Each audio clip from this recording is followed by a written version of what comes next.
রাজনীতিবিদদের, রাজনৈতিক দলের আরো যে কিছু কাজ আছে, সেটি মানবিক, সেটি সামাজিক, এবং এই কাজগুলো আজকে অত্যন্ত দায়িত্বশীলতার সহিত আমাদের গত 1 জুলাই থেকে 6 জুলাই পর্যন্ত শহীদদের প্রতি স্মৃতিচারণ করে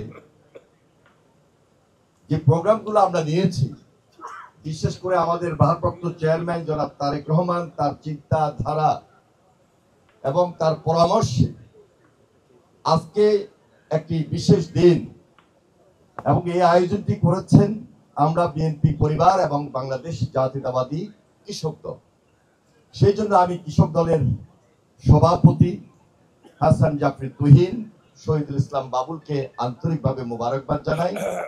পাশাপাশি আমরা জিয়াপুর বিএনপি পরিবারের আহ্বায়ক আতিকুর রহমান রুমন এবং আমাদের সদস্য সচিব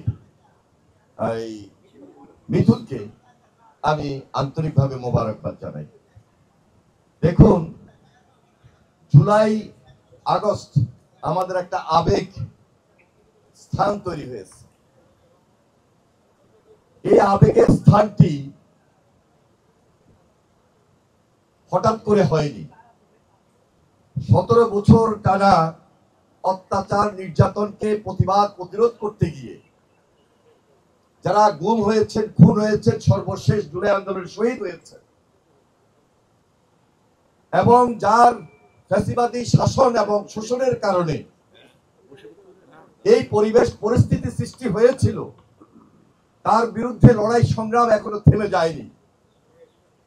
এই লড়াই সংগ্রাম আমাদেরকে আরো বেশি চালিয়ে যেতে হবে, যতক্ষণ পর্যন্ত আমরা সত্যিকার অর্থে একটা গণতন্ত্রের শক্ত ভিত প্রতিষ্ঠিত করতে না পারি। এই জন্য যারা সেদিন আন্দোলন সংগ্রাম করেছিলাম, সকল রাজনৈতিক দল, বাংলাদেশের সকল মানুষ,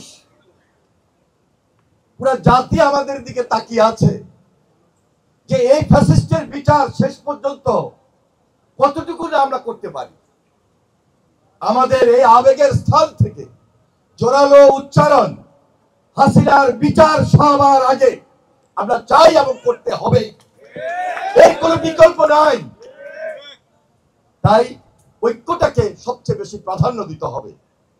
এখানে জাতীয় ঐক্য, রাজনৈতিক দলগুলোর ঐক্য, সর্বসাধারণের ঐক্য, এবং এই ঐক্যটা হবে সুদৃঢ় ঐক্য, ইস্পাত কঠিন দৃঢ় ঐক্য।